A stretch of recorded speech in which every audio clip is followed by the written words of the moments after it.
Welcome to the Food Professor Podcast, presented by Cattle, Season 5, Episode 34. I'm Michael LeBlanc. And I'm the Food Professor, Sylvain Charlebois. Our very special guest on this episode, live from the Ontario Craft Wineries Conference here in beautiful Niagara Falls, back for his second appearance on the show, is the one and only, the force of nature, that is Jake Karls, co-founder and Rainmaker, Midday Squares, the better-for-you chocolate snacking brand that turned a kitchen table dream into a North American household name. They're in like 70,000 doors. It's amazing, really. They are leading the disruption of the chocolate industry. So we both know Jake. He was on the pod in April 2023, I think. You visited, actually, their manufacturing facility in Montreal. Is there a more dynamic brand and brand story in the Canadian food business? Not that I can think of right now. I mean, they're 7 years old, 6-7 years old. It's about their story, and they've been able to link their story to the brand and build that brand across North America. And we're not talking about this novel product. I mean, it's a pretty competitive category. We're talking about protein bars, and it's a different product, of course, but it is a competitive landscape for them. So I've always been amazed by how they've done so well in both Canada and in the U.S. Yep. And that's why a couple of summers ago, I wanted to go and see the actual plant with my kids. And, for them, it was like their Wally Wonka moment. Willy Wonka. It was all about chocolate, and it smells so good. So this interview, the interview you and I did with Jake was something different. I don't think we've done this before. I'm here in Niagara, you are not, but it sounds like you're here. Like I had a picture of you on a chair, and it was just like you being here. So I was actually very happy with the technology. I think the listeners will not know that you and I were not together, because it's so much fun. Oh, no, exactly. Being together. Now, of course, reminder that we'll be together. Although I wouldn't have mind to have been there with you guys in person in Niagara Falls, but hey. Well, the wine is good here. I got several interviews with great winemakers, founders, and marketers here at the conference. Next best thing for you to actually being here. But the best thing is that we will be together again next week. That's reminder, right. We'll be at Cial 29th to April 29th, May 1st. Shout out, by the way, to all the Cial Innovation finalists announced this week. And, of course, their capable Judge Joanne MacArthur. Some very interesting looking products, but will they find purchase amongst the judges and, importantly, amongst grocery buyers? You and I have always talked about innovation. Just because it's innovative doesn't mean it's going to be commercially successful, right? That's right. I think we don't have official stats, but when you look at Cial over the years, I would say probably 90% of products don't make it to the third year. Yeah. And I'm being generous here. I'm being generous. It's still better than the industry, though. Many absolutely. Products fail. Despite all the smart people, despite all the research, despite everything, it's hard. It's a hard thing to do. Yeah, exactly. And you have to kind of penetrate the market in Canada, and we all know how difficult that is. And margins are extremely low. Input costs are unpredictable. There's lots going on in the food industry. So innovating is not an easy thing to do. So just to get the Cial, present a new product, and win is an accomplish. Oh, yeah, absolutely. Even to make it even to be there, it's a W. So shout out. We will have on the mic the winner next week. That's part of what we do at Cial. We got some great guests lined up, including we'll be interviewing the winners and the finalists, a couple of the finalists, just to get a sense of who they are.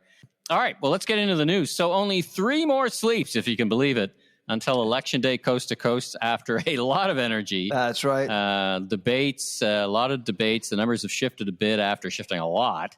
Lots of folks prognosticating on the outcome for next week. I wanted us to focus on, for our episode, a discussion about the major parties' policies and platforms as they relate to agriculture. All 3 parties have now released their platforms. They may or may not have been talking about agriculture. So let's dive in. Did you see enough emphasis on ag? I mean, it's not really the ballot question, but it's ballot question adjacent, being Canadian and growing Canadian industry. Did you see enough discussion or hear enough discussion about agriculture this election? Well, I think the agri-food sector was as much as a victim as the environment, because we didn't hear much about the environment other than pipelines, at all. right? Yeah, at all. And because we didn't hear about the carbon tax all that much, or any measure that would actually reduce our carbon footprint as a country, how we would apply carbon tariffs on imports, things like that. It's in the Liberal platform, but hasn't been openly discussed. And I've been looking at different trade groups, grain, livestock. All of them are starting to see the same thing. I mean, when you look at the top two parties, both the Liberals and the Conservatives, they're pretty much the same now. I mean, there's this talk about eliminating the carbon tax, the consumer carbon tax. Of course, the Conservatives want to do more and look at the actual industrial carbon tax. The capital gains tax is gone for both. And so I think basically Mark Carney took the Liberals and brought it back to the center, which really made the Conservatives' case a little tougher to make, because they look a lot like the Liberals now. Well, so or vice versa, right? Or vice versa. The Liberals took a couple of the platforms. They axed the tax, took that, eliminated that from the ballot question. I did want to get your perception. Well, just one last thing. I mean, they did recognize that. Some of the commentators out there, they've recognized that we need a national food policy. We need a new Grains Act. But none of the parties presented anything new, and so there's a bit of a void there. Yeah, no question. Let's go through it with a little bit of detail. We don't want to make this a politics classroom session here, but at a high level, and now all three parties have released what goes as a platform. But let's go through all three parties quickly. NDP, what have they said about the food and ag business? Well, the at the top, of course, are price freezes in grocery stores and a windfall tax for grocers. That's basically because I think the NDP firmly believes that greed is behind higher food prices. So they're basically presenting a platform that will allow governments to intervene and fix and control market conditions, essentially. And that's not something that we saw from other parties, but that's really the main piece coming from the NDP. Now, we've heard that from the NDP before. Is this just kind of the packaging of basically what they've said in testimony during that whole period? Is there anything new from the NDP in terms of supporting the ag industry, or is it all just focused on price controls and controlling that part of the market? There weren't many surprises, to be honest. There was no talk about food security, food banks, coupons, nutrition certificates, some of the things that we've discussed on this podcast the last 5 years. And in fact, this week I was meeting with the British Columbia Food Nutrition Program, which gives vouchers to families they can redeem at farmers markets. It's an $11 million program in BC.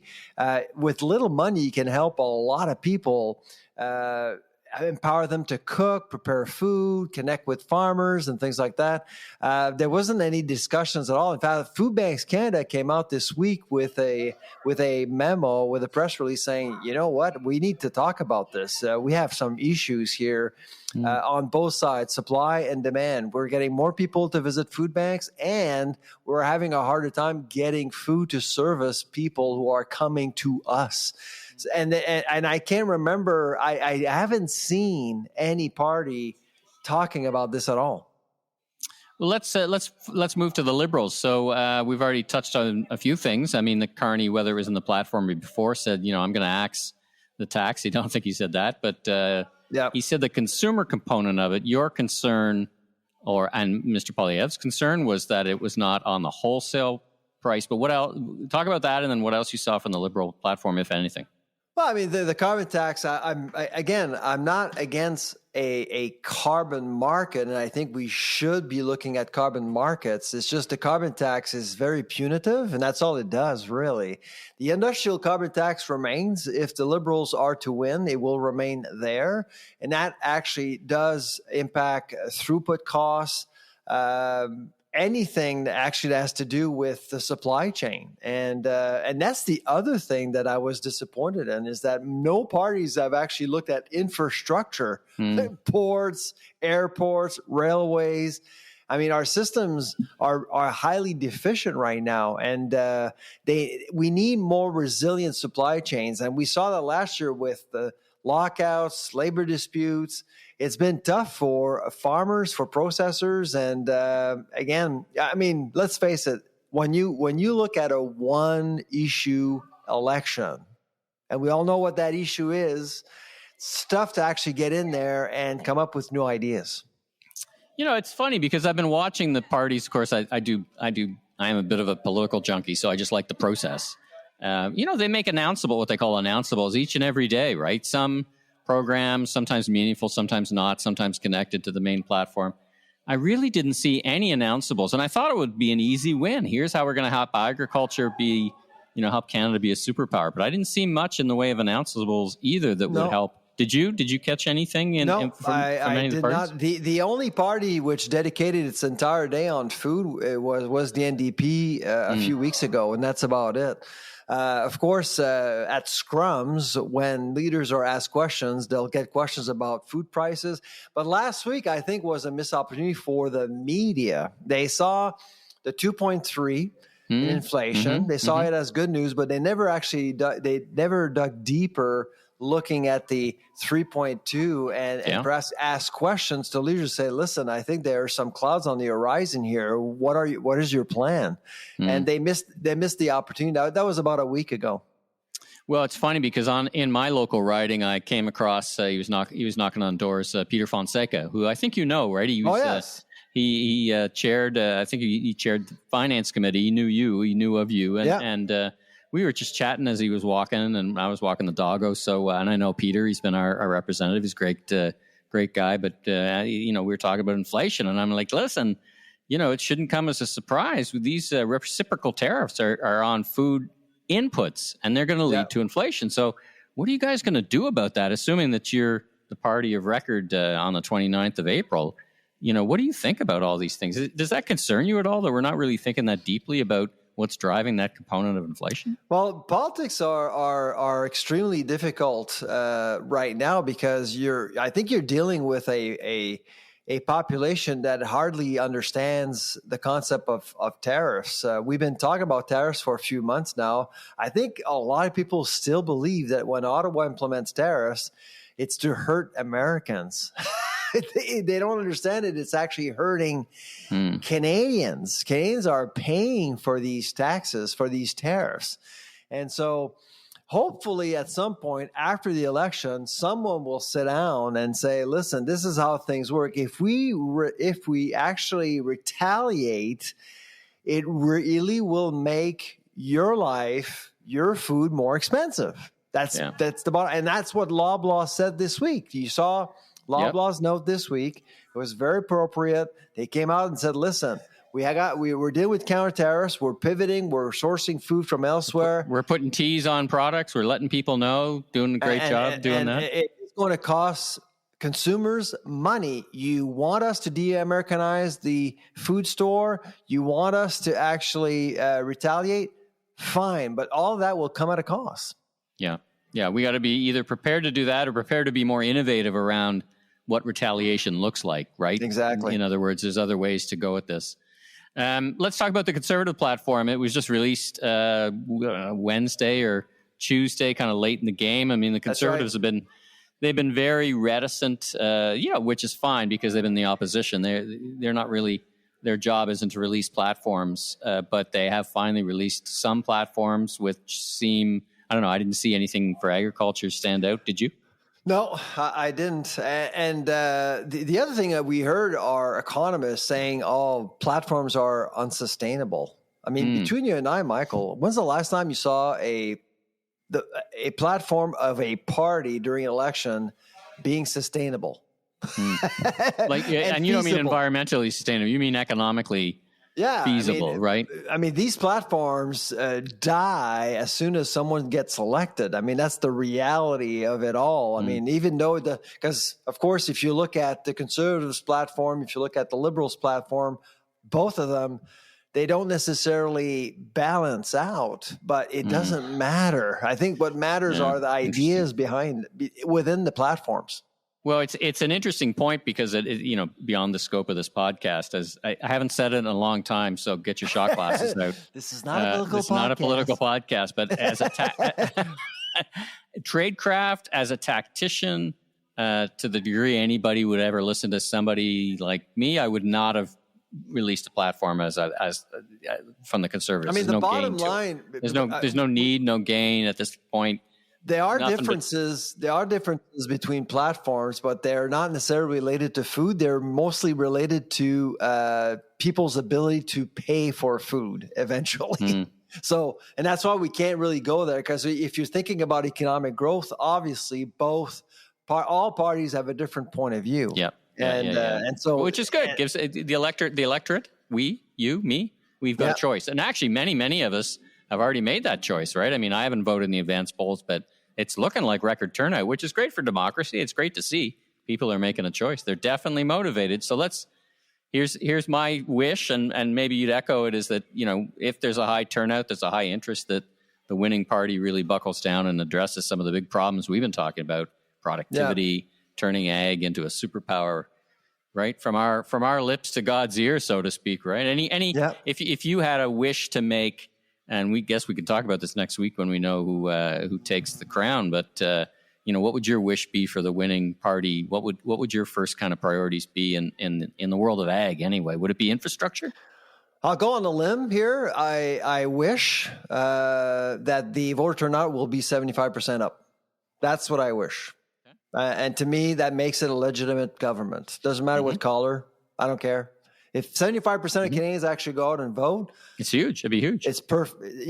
We have to respect democracy. Yeah. That's what I wish for. What about you? I wish that if the party that I think is going to wins, that they don't bring the same cast of characters back for the same programs under a different leader. That's what I wish. You mean cabinet or? I mean cabinet. Yeah. Okay. Yeah. I think. Well, we'll see what difference a leader makes, and if the blue guys win, we'll have a whole new cast of people, and we're going to see. So anyway, I just I would echo, and I love your idea. Just get out and vote. That's what exactly. Get out and vote. All right, let's move on. Last roundup for RoundUp, potentially, like literally RoundUp. Yes, decades of lawsuits, mergers, and now the owner of RoundUp, which is technically known, I guess, as a glyphosate. Bayer may be ready to call it sunk cost, plow it under, and just discontinue the product entirely. So many listeners to this pod may be aware broadly of the RoundUp thing, but for a minute, just give us a bit of the background and then talk about what you think, what you see on the horizon. Because it came up today. I was talking to some of the, it's an agriculture business, right? And they're like, well, we don't use it, but we know it. It's a crucial control element for weeds. And, but to replace is not easy for sure. Yeah. Well, yeah. Let's talk about that. So first of all, give us a 1 minute kind of high level. What the heck's going on, and where do you think it's going to go, and then what does it mean for ag? Yeah, absolutely. So Roundup is an herbicide, and you need herbicides to control weed and control the quality of your cereals or grains, whatever you're growing. You need Roundup to increase productivity and make more money as a farmer, essentially. And that was actually commercialized by a company known as Monsanto. Monsanto, certainly well known. There are documentaries about Monsanto, but it was actually acquired for $63 billion by Bayer in 2018. Bayer is a German company. And they said, you know what? We know that Monsanto has baggage. We're going to actually take $16 billion on the side to deal with lawsuits, and we'll continue to actually commercialize Roundup. But 7 years later, they've already spent 10 of the $60 million. And I think they've addressed about 200 lawsuits so far, and they still have to deal with well over 5,000. Only and just the energy and just the energy and focus to just even deal with all this stuff. Exactly. Now they knew it. They knew what they were getting into. Publicity and all that. And of course, bad publicity doesn't really matter because the buyer is the farmer, and the farmer knows the product. And frankly, there is some fair criticism around glyphosate and Roundup, because some farmers really, before precision agriculture, they were spraying and praying. I mean, they were using too much, really. But now, because you have to control costs as much as possible, farmers are way more careful, and they are quite responsible when they're using Roundup. But it doesn't matter, Michael. The perception is out there, and it's hated. And Monsanto is hated. Roundup is hated.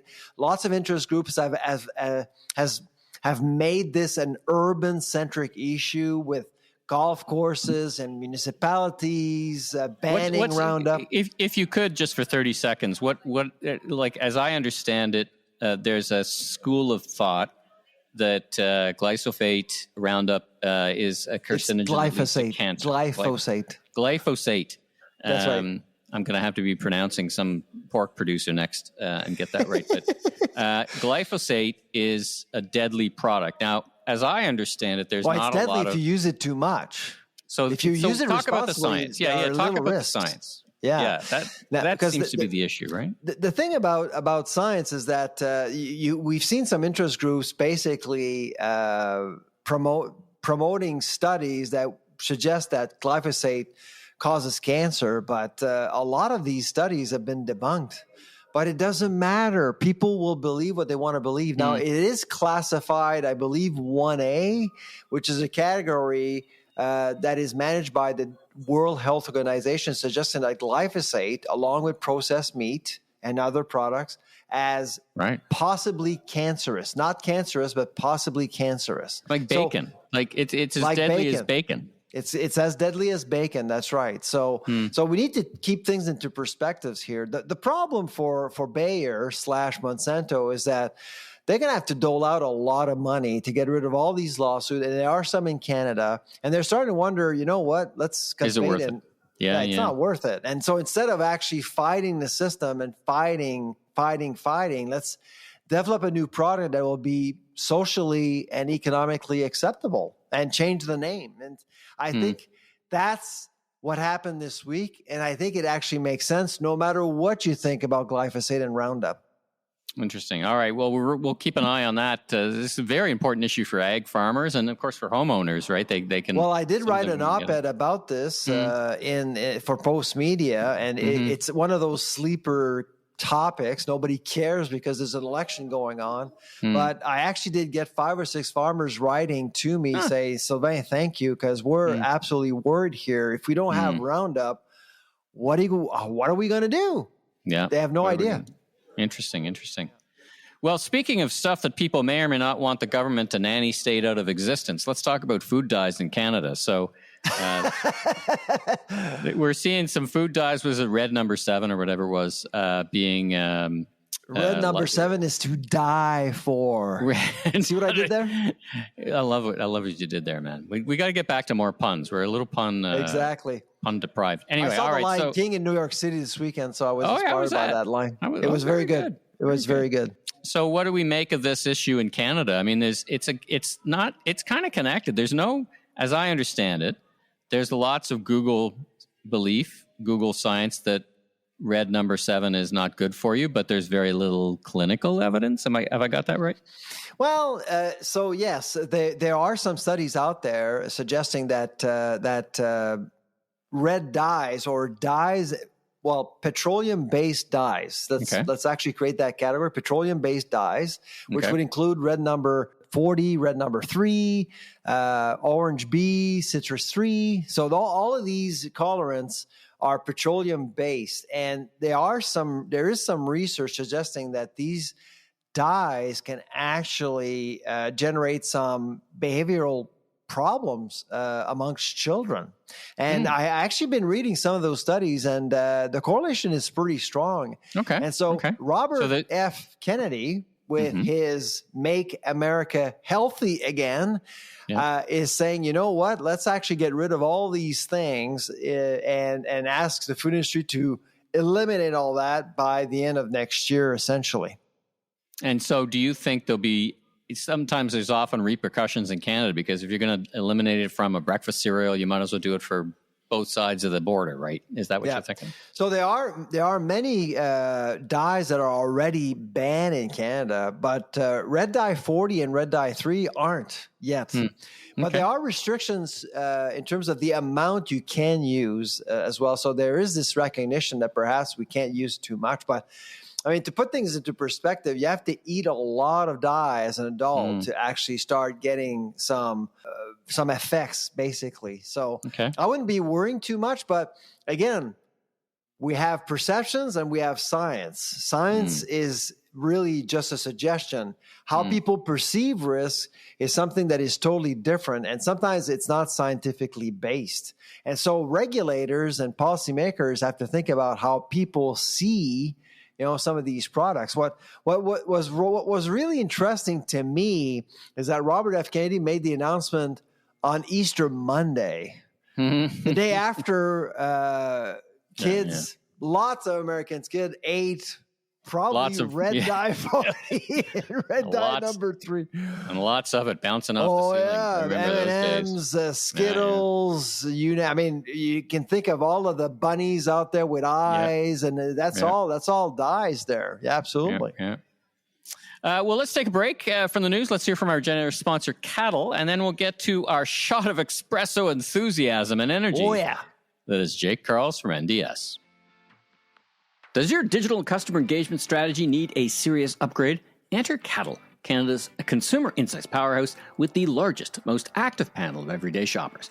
They're not your typical sponsor. They're the voice of the consumer, always in the know on the hottest trends and shaping what's next.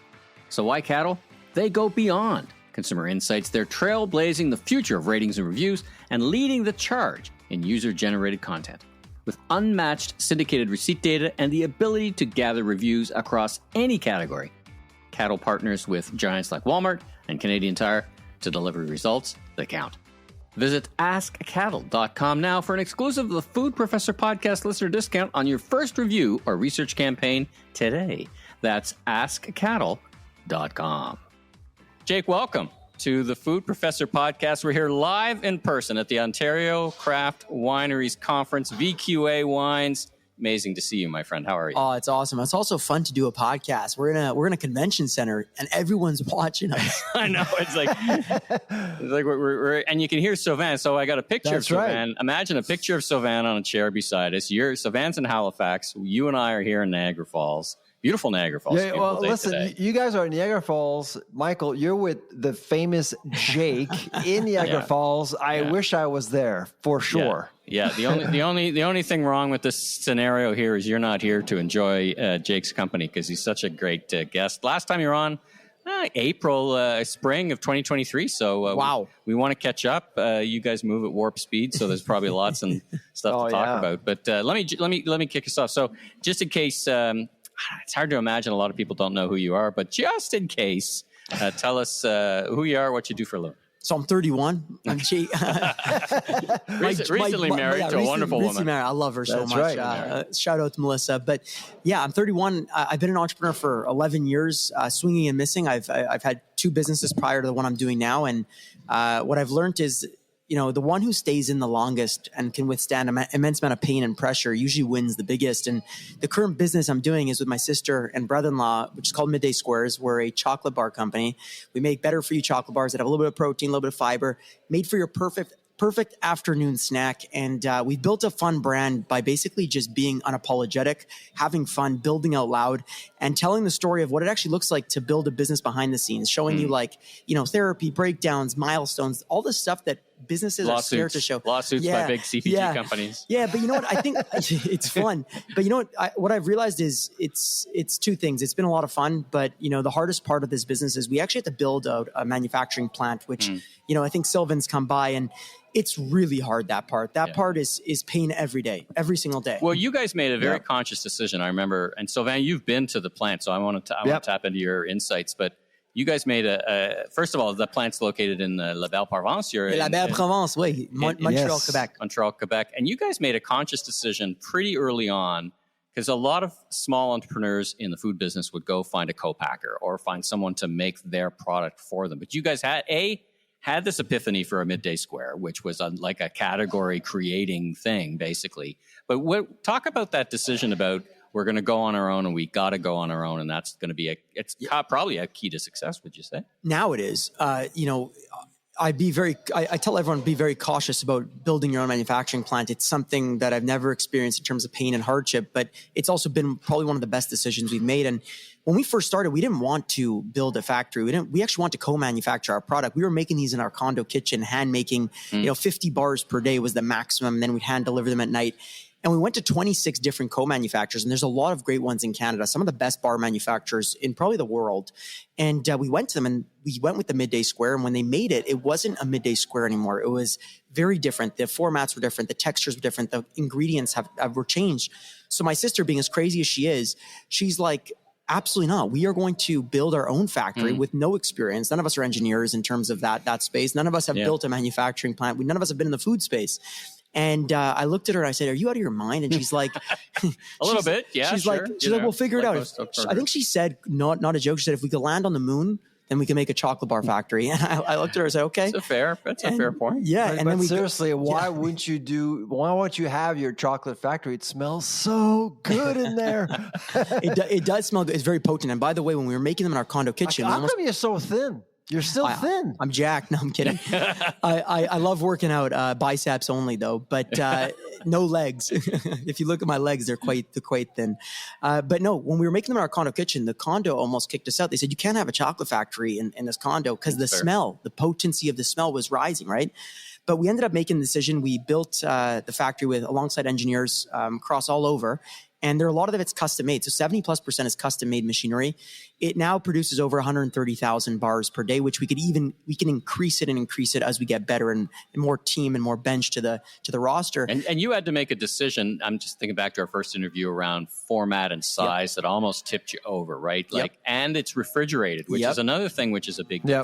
Talk about that, and then I'll pass the mic back to Sylvain to talk about what's happened since we last spoke. We're bullish on refrigeration, so we're huge fans of the idea of fresh snacking, and fresh snacking is something that's growing worldwide. It's actually a category that continues to grow within snacking.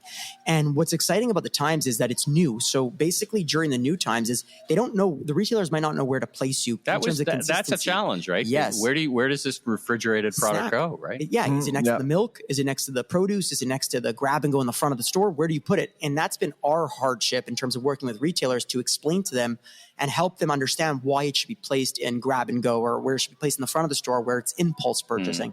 But, for us, we're in around 10,000 stores right now. And if you go, it's still in North America, right? In North so America. Canada and the US. So 10,000 doors. Yeah. Congratulations. Thanks. We're hustling. That's You guys it's impressive. I mean, for basically a startup, how many years? Still startup. It's almost going to be 7 years. So it's 6.5. Amazing. Come on, that's amazing. Yeah. But you know what?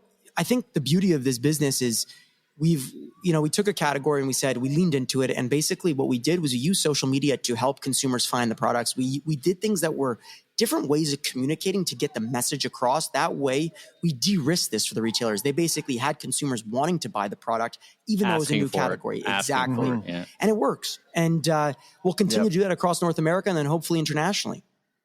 That's great. No, listen, I visited your plant. I was very impressed. It was very clean. Like I said, it smelled so good. You guys were so hospitable and of course my daughters really appreciated the samples, just FYI. But it was just really a great day to visit your facility. The one, and of course I've been to many stores, and I was actually in New York over the weekend, and it was so easy to find your product because it is refrigerated now compared to competitive products. My question to you, Jake, I mean, you've been out there, you bring so much energy to the marketplace, you and your team. Do you see yourself shifting strategy a little bit on the branding side? Because I mean, you're going to get older, you're going to get more mature, your company's going to get more mature as well. I mean, are you still going to keep on providing that youthful spin that you've been doing, or are you planning to shift things a little bit? So I love it. So yeah, we're in multiple countries now. We're in Canada and the United States, and not everyone knows us from our beginning story, our origin story of making in the condo, taking those massive risks, being bold and crazy. So we're now looking at how do we shift the message as the brand. So not just on the individuals, but how do we make it so that Midday Squares represents something other than, my partners and I in the story of building that business, but it represents something that's a feeling or something. So for us, we're focused on more on like being the bold brand, being the unapologetic brand, but not being reliant on the three of us. So making it more on, it represents something else. And it's very hard right now because we're kind of in that pivotal moment where we're deciding how to go about that. So I think this year, because you're a brand yourself, yes, Jake, beyond the product. Yeah, we're going to continue to build our personal brands because that's kind of like, the more you build your personal brand, the more it actually comes back to the brand overall. Because if someone becomes a fan of you, they're going to want to support whatever you're doing because they're a fan of you. So we'll continue to do that. But Midday Squares is going to have to represent something going forward that's not Jake, Nick, Leslie. And I think that that's going to be the interesting thing is how do we go about that, especially as we continue to, grow in the United States, as we continue to hopefully go internationally one day. The message has to be something that is human nature across the world, not just, starting the business in Montreal in our condo kitchen and being the underdog throughout this journey. Well, it's an interesting point because, I remember watching an interview with Coco Chanel, like an old, black and white interview. And she said, listen, that people can't buy it for the rest of, history because of me, Coco Chanel. Most people buy Chanel now don't even know I existed anymore. Right. So it transcends the personality and becomes like a major brand. Like a lot of these brands start out as personality driven brand. Yeah. Henry Ford, right? I mean, they start, 100%. For good or ill, right? You see that with Tesla. Forrest Mars. You see that with Tesla, right? So for good or ill, people love that car because of Elon. Now some people hate that. It becomes polarizing. You got to be careful with that stuff. I think for us, what we're going to lean into is we're never going to forget that we're a media first organization. So storytelling will be the forefront of the organization. It's just how is that story going to be told now that's relatable and relevant to people that have never even seen us before. And also we're investing in a tremendous amount into retail marketing. So more of the traditional side and learning how to optimize in terms of promo planning, in terms of merchandising, in terms of the traditional way that big CPG was able to win. We're learning how to play that game alongside the media game that we're playing. So kind of the hybrid model. And I think that for us, one thing that we're going to continue to doing is deliver innovation. I think innovation itself is marketing, right? Most brands that co-manufacture their product, not every brand, but there are a lot of similarities in the products. For us, Midday Squares wants There's to be... There's trade-offs, right? Yeah. You're making trade-offs. Somebody else is making it for you, so you don't have that hassle. But, you look a little different, but not... Yeah, we're 60 plus people. So most of the brands our size are not 60 plus people. They don't have to be, right? But we have we have two shifts at, manufacturing, one at night, one in the daytime, and then a sanitization. We just got BRC certified, Sylvain. I think you'd appreciate that, which was super cool with a A+ rating. That's a lot of work. An A rating. I got to check what rating, but I think it's A or A+. But it's a lot of work, and I think that's where hiring the right teams. That's part of the problem in Canada. So that's why Midday Squares are rare because it's so much work. So much work, and it costs money. There's capital. What does that get? So for the listeners who, including myself, who don't know what that means, what does that get you? It's just basically good manufacturing process and safety, and it's a high level. I think it's internationally recognized. But what does it get you? What's the benefit?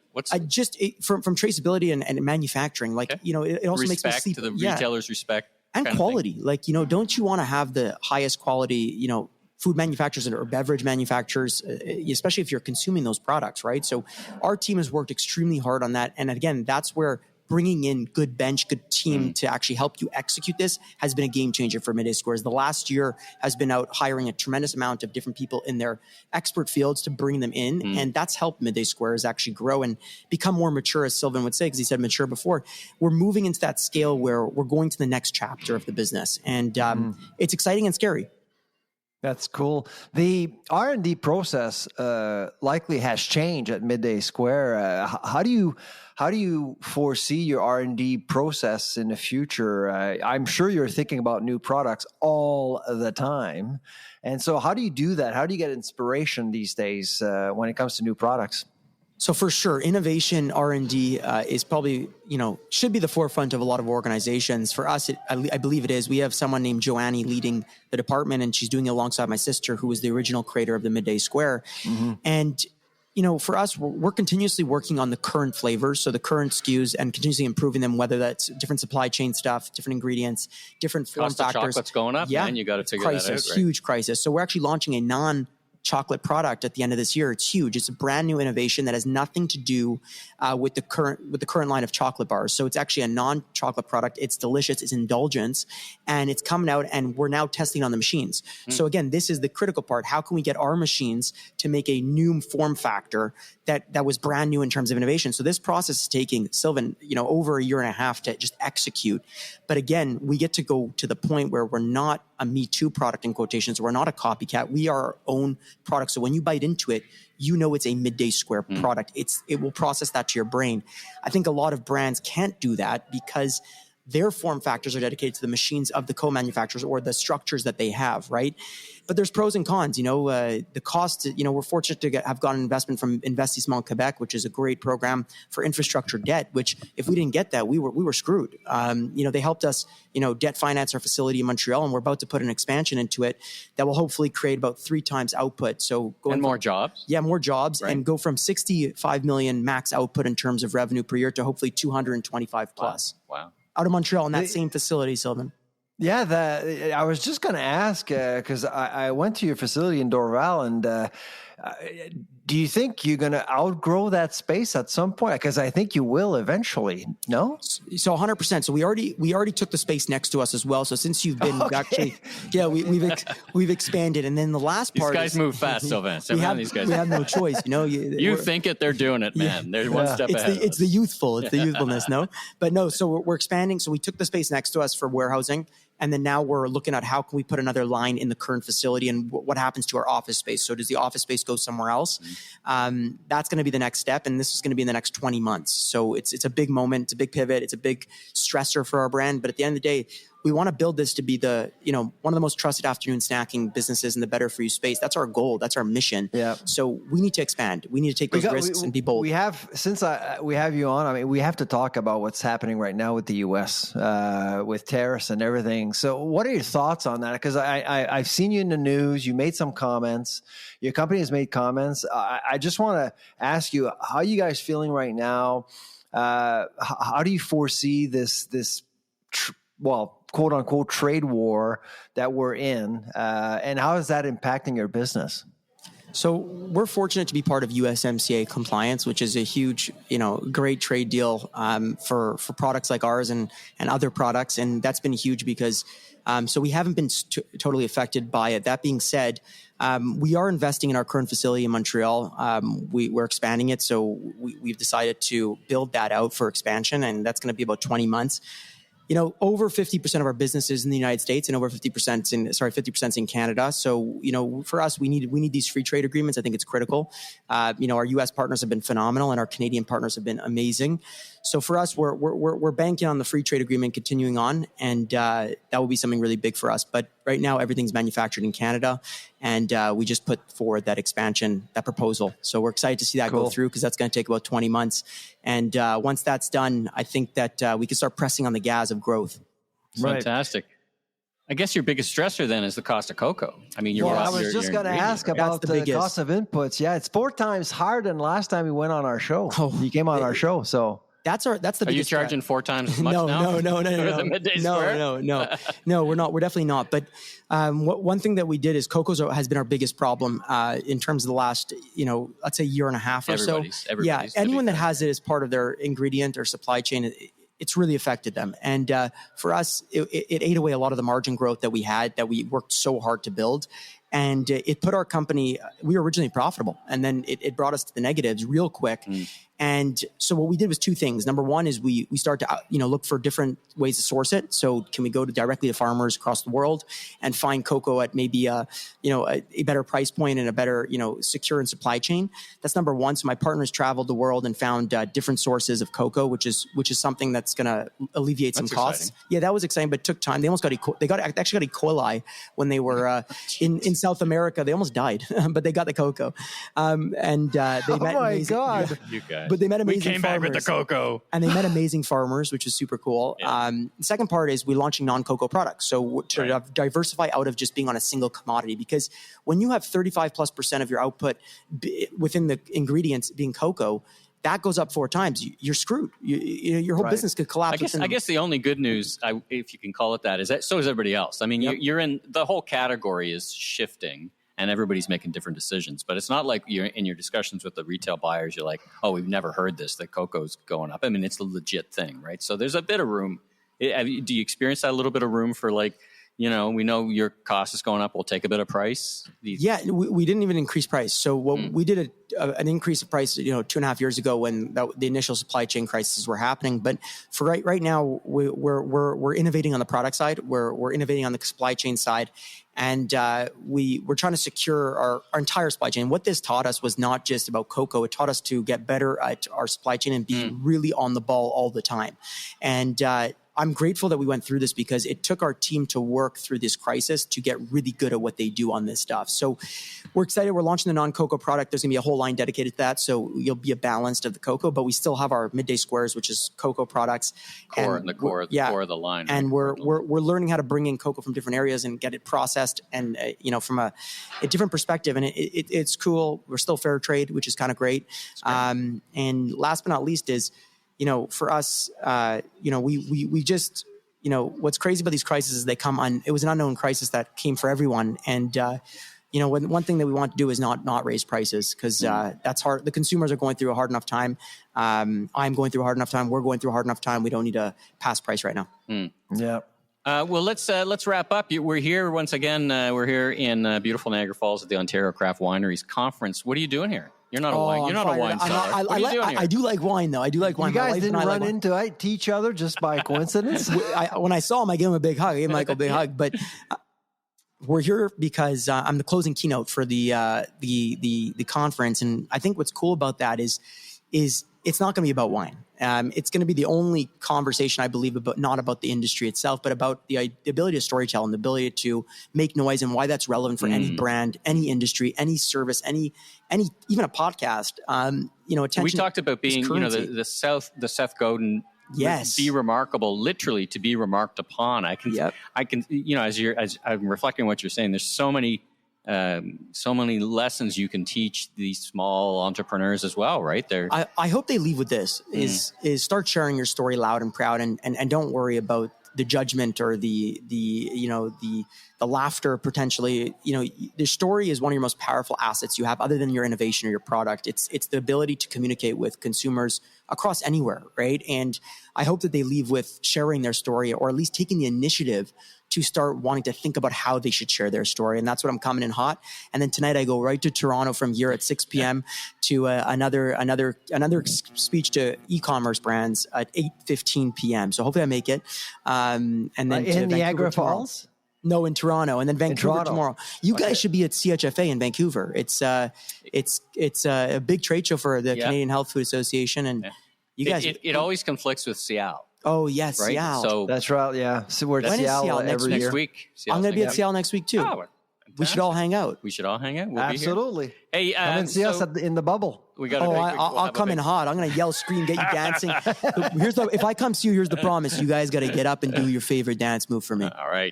Sure, absolutely. And you can take out your phone and film me. I'll post you up. You'll love it. It'll be good for you. It'll be good for your community. Good for the brand. Yeah. Well, you're on stage in a couple hours, so you're going to have to find some energy because caffeine, midday square caffeine. Listen, Jake, it's such a treat to get you on the mic, and congratulations on you and MDS's success so far. We wish you much continued success. It's certainly been fun to talk to you over these years and learn the story and share the story, man. It's really, you make Canada proud. So thanks for that. Let's go, baby. Absolutely. Yeah. Right. Thank you, Jake. And Sylvain, we'll see you soon. We'll see you at Seattle. Absolutely. All right. Rock on. All right. Bye-bye. All right. Well, back. I wanted to remind people to, if they have a Chorus radio station nearby on their radio dial or even on the internet on the computer. It's funny, I didn't know how to listen. I was going to listen to it. I did it on the computer. I don't even have a radio anymore.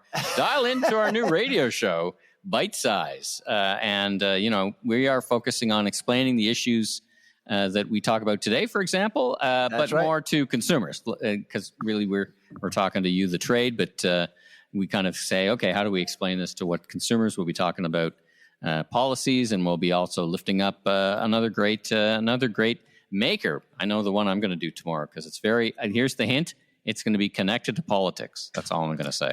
Okay, good. Excellent. That's going to be topical. Our lift up. All right. And that's on 640 AM, 980, 680 COJB, and Winnipeg. We're in Calgary, 880 CHED and 730 CKNW. So a little bit of a different take on the issues. Lastly, I wanted to finish off with an interesting announcement I found. I want to get your impression of it. Trump had a bunch of folks in from the Hawaiian region around fishing rights, and there was some Samoans. It made me think of when we're talking about aquaculture and the East Coast and our First Nations people. And he was surrounded at his desk, as he usually does in his theater. But a lot of people were saying, "Thank you for allowing us to fish now and build an economy." Did you catch this? That he's kind of opened that up and saying, "Hey, not just these big super trawlers from China, but now you can fish." And they seem to be pretty happy of it. What did you make of that? Did you catch that? No, I did not, and I see what you did there with catch. I didn't actually see that at all. Of all the things that Trump has done, I didn't know he would actually look into this matter at all. Well, it's funny what he focuses on a day-to-day basis, because it did remind me, if you missed that, there's so much going on. But it does speak interesting to fishing rights within the 200 miles for communities. And that's an issue that echoed with me, because we have those same issues, right? You've got these vast trawlers at 201 miles sucking the life out of the ocean, but limits on domestic people, particularly like in this case Samoans or our own First Nations people. There's got to be some kind of trade-off there, right? There's I mean, if you look at Canada, there's a lot of unfinished business going on between some Indigenous communities and permit holders. In fact, I would say, depending on where you are in Nova Scotia or in New Brunswick, some communities it's quite harmonious, while others it's just not. And so, and frankly, it boils down to the Fed's lack of leadership.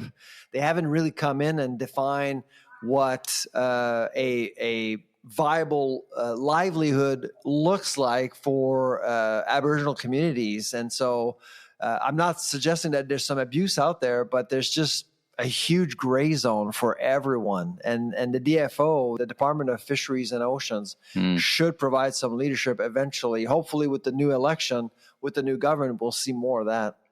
Well, far be it from anyone to take lessons from Trump, but every now and then a clock, what they say about a broken clock, it's right twice a day, right? just like getting rid of the penny.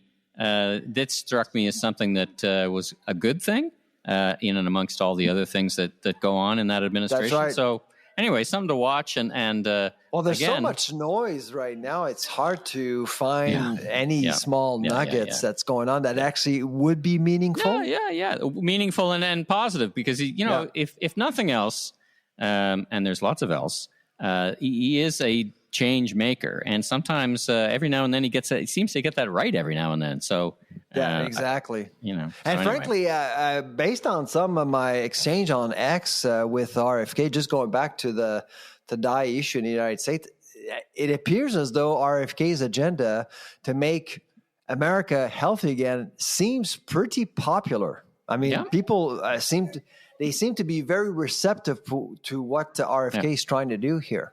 Well, and then he'll put his foot in his mouth and talk about autism in a weird way. So, it's just. I know.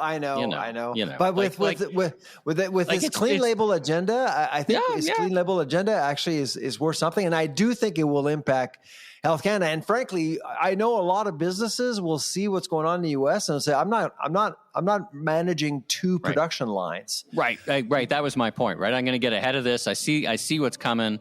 Yeah. Listen, like whether it's one step forward and two steps back, or two steps forward and one step back. Exactly. Anyway, something we're going to keep an eye on. So listeners, continue to stay tuned. Lots of great content coming up. We'll be in Seattle next week, so we're going to be doing some live interviews. We got some great people lined up. Some very important dairy people, actually, which will be very exciting. I'm Michael LeBlanc, retail advisor and media baron entrepreneur, and you are? Media baron. I'm Sylvain Charlebois, the food professor.